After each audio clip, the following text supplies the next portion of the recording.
Okay, City of Miramar, Florida, are you ready to begin? Yes, we are. One Miramar! You may begin. We are the great city.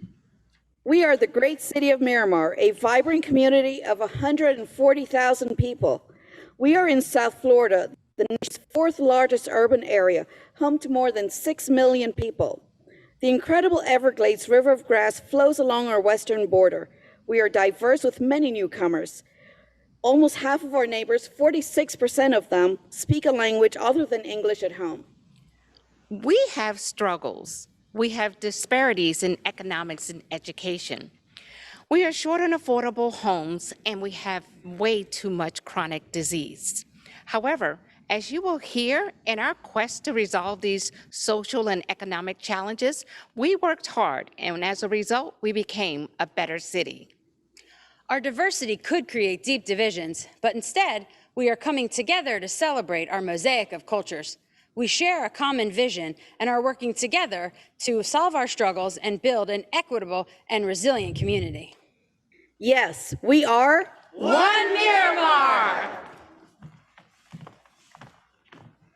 Our neighborhoods were seeing higher crime and residents were fearful. Our Senior Advisory Council reached out, and together we designed education programs like SALT, Seniors and Law Enforcement Together, and OLA, Hispanic Outreach Law Enforcement Academy. My friend here, Fresia, who leads her neighborhood association, recruited over 150 residents. To be sure that everyone was comfortable and included, we did our programs in Spanish, English, Creole, and Vietnamese. Con Hola, más de 150 de mis amigos y vecinos hemos aprendido a estar alertas con estafas y dónde encontrar ayuda. Hemos visto resultados. La delincuencia en Miramar ha disminuido un 10% desde el 2018. These partnerships in the community work. Everyone participates: churches, youth, businesses, universities, and even the courts. Working together, our community is learning how to detect scams, build connections, and trust each other. Miramar's businesses are involved too. I was a member of the PAL board when funding for Hanging with 5 was cut. My employer, Sunbeam Properties and Development, stepped in to restore the funding, which allows our school resource officers to connect with our middle school students and engage them in fun activities like trips to the Everglades, to the beach, to live performances, all for free. Sunbeam understands that when we invest in youth, that's how you build a strong, resilient community. I participated in Hanging with 5 in middle school, and it made me want to become a police officer. We are proud that for over 20 years, more than 1,600 young people have participated with the Sunbeam support. Miramar's 3,700 businesses are the backbone to our economic resilience. The business community voiced concerns that only 7% of government purchasing was awarded to minority firms. After a series of public meetings, Miramar did a study. The findings supported our concerns. At our request, the city implemented a business inclusion diversity program. With BID, we're leveling the playing field and helping businesses succeed. As the owner of Bright Light Security Services, I can attest to the BID program and the many trainings that have helped my business grow. The BID program has increased BID minority award to 33%, awarding $21 million in 2020. My firm, Journey to Engineering, has participated in many trainings with BID, and also we conducted a community workshop using Legos to build robots. Yes, we are One Miramar! With roots in dozens of countries and regions, the Miramar community expresses our joys, frustrations, and hopes through the arts. We all agree that the arts are essential, and we are committed to this fundamental belief. Our family and the community gather at a wide variety of cultural events: the Music in the Park series, the Puppet Festival, Haitian and Hispanic Heritage Celebration, the Afro-Caribbean, and the Broward Festivals. The Miramar Cultural Center is the beating heart of our community. In a normal year, more than 50,000 people gather for 300 cultural events. When COVID hit, we sprang into action, knowing that we had to find a way to keep the arts alive. Even with our doors closed, We e-blasted surveys to over 24,000 community members asking about their needs. Residents responded with enthusiasm. They helped us curate dozens of virtual programs on our YouTube channel, from dance lessons to Don Quixote. The survey revealed that teachers, parents, and children were especially desperate for a break. Our public school teachers jumped at the chance to participate, and more than 900 students enjoyed the local symphony's live-streamed One Small Step Moon Adventure in February. And as a drama teacher in the public schools, I volunteered to start an acting series for teens, and we performed a play about bullying where Aiden, one of my students, participated. Our play looked at how we, as students, can change our school to redirect bullies and support victims. The theater program is a great way to learn about society's themes, talk about important issues, and learn communication skills. More than 7,000 young people are learning to express ourselves in great art programs here in Miramar. Our community survey results also spotlighted a need for visual arts and an outlet for community conversations. We commissioned artist Rolando Chang Barrero to mount a socially distant exhibition and sparked community conversations. The exhibition theme was In Time of Protest, and its goal was to create conversations around Black history and the Black Lives Matter movement. During this year of pain and turmoil, we used the arts to engage Zoom conversations. It worked. The best part was that our young people learned the importance of peaceful protest in the journey towards social justice. Yes, we are One Miramar! As Miramar grew an astounding 81% over the past 15 years, our original neighborhoods in historic Miramar experienced unique challenges. Home to working families with low to median incomes, this culturally diverse area is finding ways to come together for a common purpose. Our seniors in historic Miramar were hit hard by COVID. They couldn't leave their homes, exercise, or even get their healthy midday meal. My agency, the Area Agency on Aging, sprang into action to help solve these issues with our partner, the City of Miramar. Meals on Wheels had been partnering to serve seniors with a daily hot meal for years. And in response to concerns from our seniors, we retooled the entire program for home delivered meals. As an advisory council member, we asked the city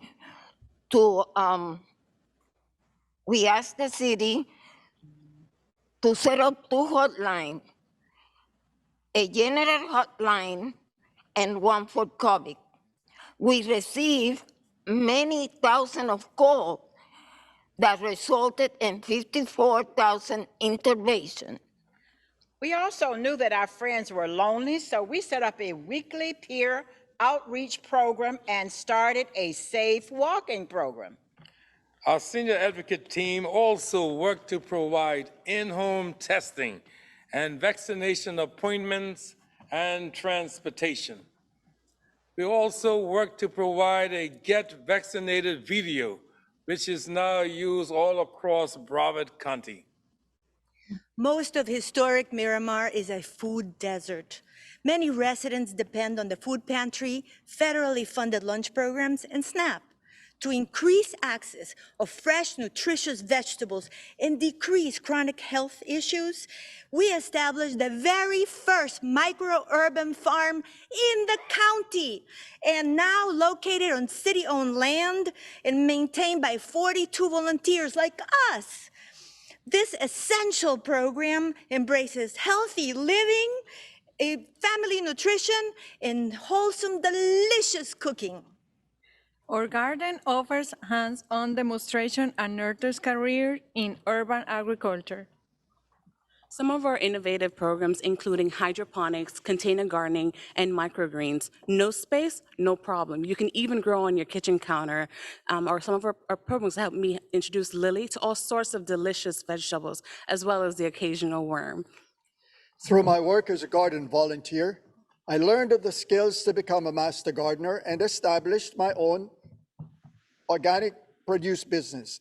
The most rewarding activities at the garden are when we host field trips, bringing in hundreds of children each year.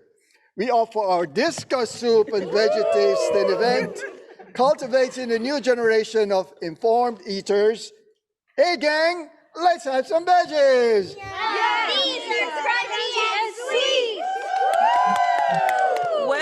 are building our businesses, helping seniors, examining the issues through the lens of the arts, or sharing the harvest of our garden. We are working together and creatively leveraging our community's resources. As you can see, we celebrate our diversity and respect one another. In Miramar, we tackle our problems with open minds and shared responsibility. We have made astounding progress, and we are definitely an All-America City!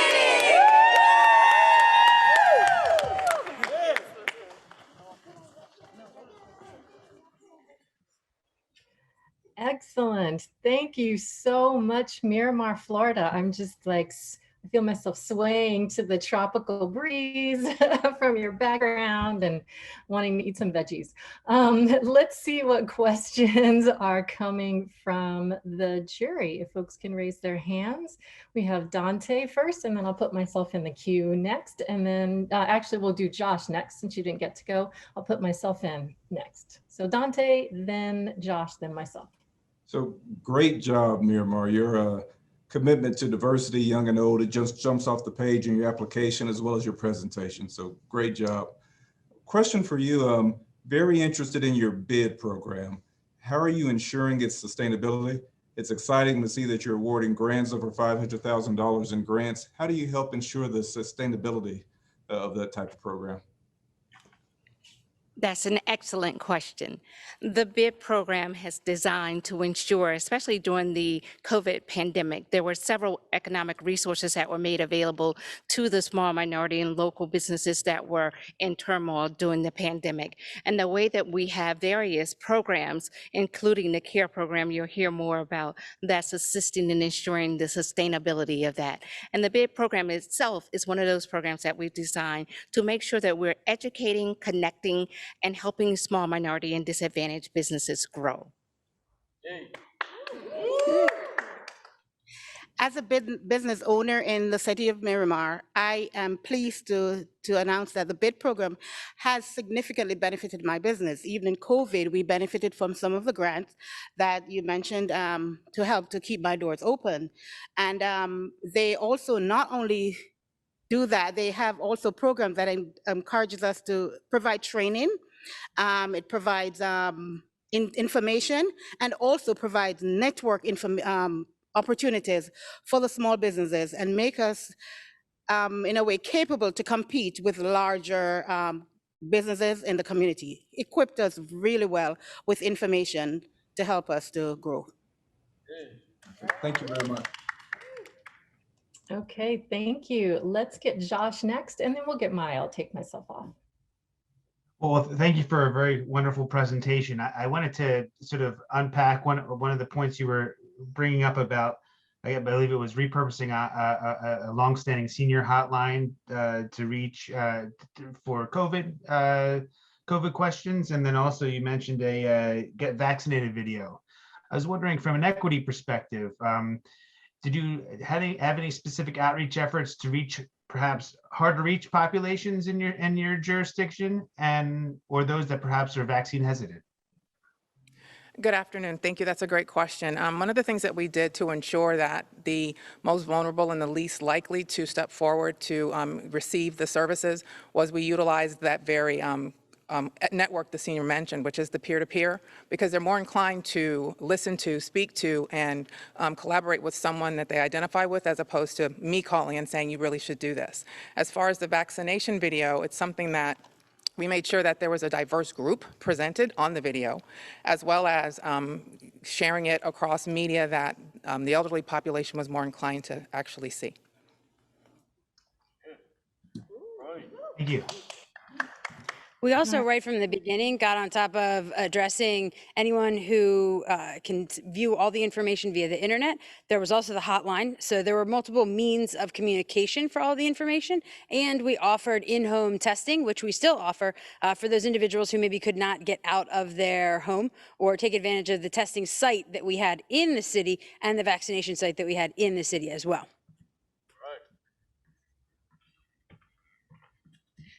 And we actually partnered with the Division of Emergency Management and the Department of Health to be able to provide in-home vaccination services to homebound seniors. And Meals on Wheels, the demographic is very low-income minority focused. And as such, as we were calling all the clients who weren't able to get to a vaccination site, we had great success with they trust us so we could get into their homes and get them vaccinated. All right, thank you. Let's get Maya and then Margaret. Hello, Miramar. I am such a proponent of the visual arts and musical performances, and so I'm just an admiration of your MCC. I'm just curious about the process that you all have to solicit community feedback or voice into what they want to see in terms of programming. That's a great question. Marketing is a key role in that. So we get out with community surveys on occasion. In fact, this year we started a foundation, especially with the virtual programming. We were able to do that, get that information right through the internet. So that was a key component, not being able to meet people face to face. We also, we do a survey essentially after every program that we have. So that's a key. And then we also engage people through our brochures on an annual basis and now quarterly because we knew things were changing rapidly. So that's the way we started with the engagement this year. Through COVID, we had to obviously use other means, just like our internet or Twitter or Instagram. And so we developed things or questions for people to answer. And because of that, we developed amazing grassroots programs that we didn't have a year ago that actually have multiplied. And we've had to add more classes for adult dance ballet. Who would have thought, right? But these things have really impacted and have allowed the community to come out at a fair and equitable price for the community.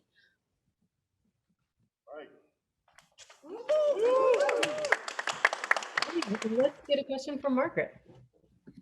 Hello, Miramar. Thank you so much for that wonderful presentation. I was really just inspired by the diversity and the depth of participation and the cross-section of the community that you showcased. So thank you so much for that.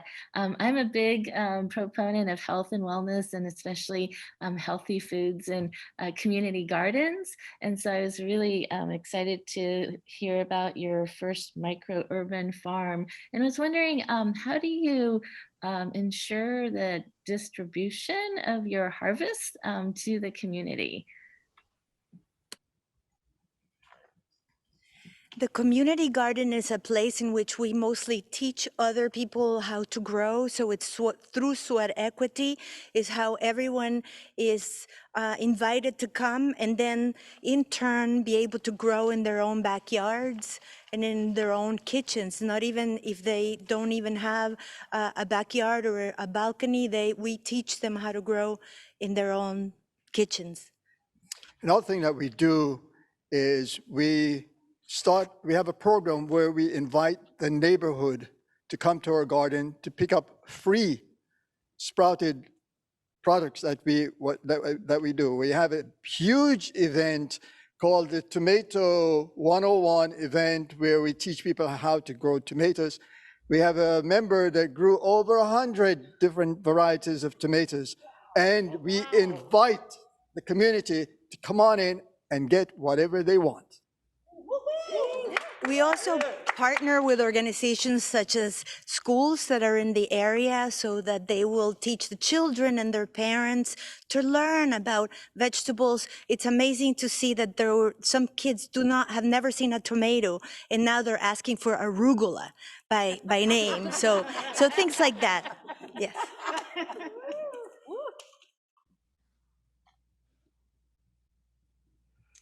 All right, how are we doing on time, Rebecca? We have time for one last quick question. Yep, we have a couple of minutes. Okay, then I'll squeeze in one. I was wondering about your Citizens Police Academy and just a little bit more, if you can, about who runs it and how you measured success with that program. Thank you. Excellent question. And we're very, very passionate about our Citizens Police Academy. We offer it in English and in Spanish. And in the near future, we'll be offering it in Creole and possibly even in Vietnamese. We put out the information through our different homeowners groups, but also we engage everything. We go to local businesses, the local coffee shop. Our officers from the Community Resource Unit actually specifically know their residents directly, so they engage with them and they invite them. The members come in and we gauge our, well, basically 150 people participated in our OLA program, which was the Hispanic Outreach Law Enforcement Academy. And the feedback was so overwhelming that instead of doing it yearly, we decided to start doing it twice a year. And next year, we'll probably be doing it 3 times in the same year because of so many people wanting it and the demand for it. Within it, we teach them self-defense, obviously for our citizens and for our residents. And they meet many of our officers. They know how to handle a traffic stop, what to do when you're stopped by a police officer, so that you understand a lot of people obviously aren't from our own culture. So we diversify them in that manner. We teach them about free swimming programs. They learn about various techniques of how to handle a situation if you're at a bank and someone tries to take over, how to not be a victim of scams. And again, this is geared also for ages, anyone from the age of 18 till seniors. And we've had multiple people. We had a 78-year-old female who participated and did amazing as well. Thank you. Sounds amazing. Well, City of Miramar, thank you so much. I'm going to echo what Margaret said. I was inspired by the diversity and the mosaic, I think you used, of your voices and experiences in your presentation coming together for one Miramar. So thank you so much for your presentation. Yay.